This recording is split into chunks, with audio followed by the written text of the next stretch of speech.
பொம்மா படம் சேனலுக்கு வரவேற்கிறோம்.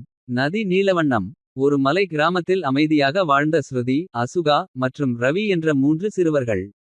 அவர்கள் தினமும் பள்ளிக்கு செல்லும் வழியில் ஒரு பச்சை காடின் வழியாக சென்றார்கள். அந்த காடு பல மர்மங்களால் நிறைந்தது. ஆனால் அதில் மிகச்சிறந்த மர்மம் நீலவண்ணம் என அழைக்கப்படும் ஒரு மர்ம நதியாகும். அந்த நதியைப் பற்றி கிராமத்தில் பல கதைகள் இருந்தன. ஆனால் யாரும் அதை உண்மையில் பார்த்ததில்லை. அன்று ஒரு மாலை ஸ்ருதி, அசுகா, ரவி மூவரும் பள்ளியில் இருந்து வீடு திரும்பும் வழியில் திடீரென ஒரு புதிய பாதையை கண்டுபிடித்தார்கள். அந்த பாதை இதுவரை அவர்கள் பார்த்ததேயில்லை. தோன்றிய குத்தம் அவர்களது ஆர்வத்தை தூண்டியது. அதனால் அவர்கள் அந்த பாதையில் செல்லத் தொடங்கினர். அந்த பாதை அவர்களை ஒரு மர்ம நதிக்கு கூட்டிக் கொண்டு சென்றது. நதியின் நீர் முழுக்க நீலமாக இருந்தது. அது வானத்தில் இருந்து விழுந்த சிற்றேழைகளின் கண்ணீராக தோன்றியது. நதியின் அருகில் வந்து நின்றபோது ஒரு பெரிய பாறை மேலிருந்த ஒரு பழைய நூல்களை பார்த்தார்.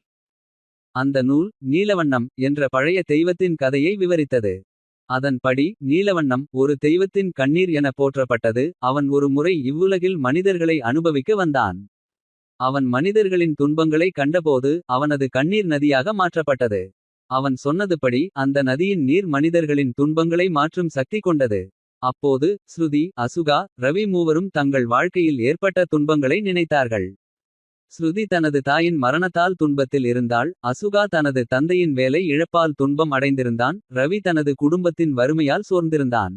நூலின்படி நீல நதியின் நீரை 3 முறை முகத்தில் தெளித்தால் துன்பங்கள் அனைத்தும் மறையும். அவர்கள் மூவரும் தைரியமாக நீரில் கால் வைத்தார்கள். முதல் முறை அவர்கள் முகத்தில் நீரை தெளித்தார்கள். அவர்கள் மனதில் ஆழமாக தழுவியிருந்த துன்பங்கள் மெதுவாக குறையத் தொடங்கின. இரண்டாவது முறை நீரை முகத்தில் தெளிக்கும்போது அவர்கள் மனதில் பரவிய நிம்மதி மற்றும் சந்தோஷம் உணரப்பட்டது. அவர்கள் ஒருவருக்கொருவர் பார்த்து முகத்தில் திரும்பியும் பார்த்தார்கள். மூன்றாவது முறை நீரை முகத்தில் தெளிக்கும்போது அவர்கள் தங்கள் துன்பங்களை முற்றிலும் மறந்துவிட்டார்கள்.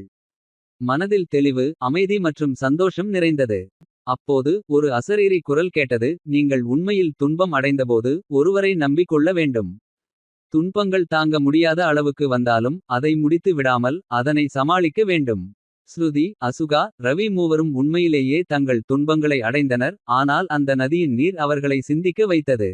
அவர்கள் திரும்பும் போது அவர்கள் சந்தோஷமாகவும் தைரியமாகவும் இருந்தனர். அவர்களின் துன்பங்களை சமாளிக்கும் வல்லமையுடன் அவர்கள் கிராமத்திற்கு திரும்பினர். அவர்கள் அவர்களின் கதையை கிராம மக்களுக்கு பகிர்ந்தனர். மற்றும் நீலவண்ணம் நதி பற்றிய உண்மை மறந்து போனது. அவர்களின் கதையை கேட்டவர்கள் தங்கள் வாழ்க்கையில் துன்பம் வந்தால் அதை சமாளிக்க வழிகாட்டியாக பயன்படுத்தினார்கள். ஸ்ருதி, அசுகா, ரவி ஆகியோரின் தைரியம் மற்றும் நம்பிக்கை அவர்கள் வாழ்க்கையில் சந்தோஷத்தை நிலைத்தது. அந்த நீலவண்ணம் நதியின் உண்மை அவர்களின் மனதில் என்றும் நிலைத்து நின்றது. இந்த கதையில் குழந்தைகள் தங்களது துன்பங்களை சிந்தித்து அதை சமாளிக்க வழிகாட்டி பெறுகிறார்கள். நீல நதியின் மாயத்தினால் அவர்கள் தங்கள் துன்பங்களை முற்றிலும் மறந்து சந்தோஷமாக வாழ்கின்றனர்.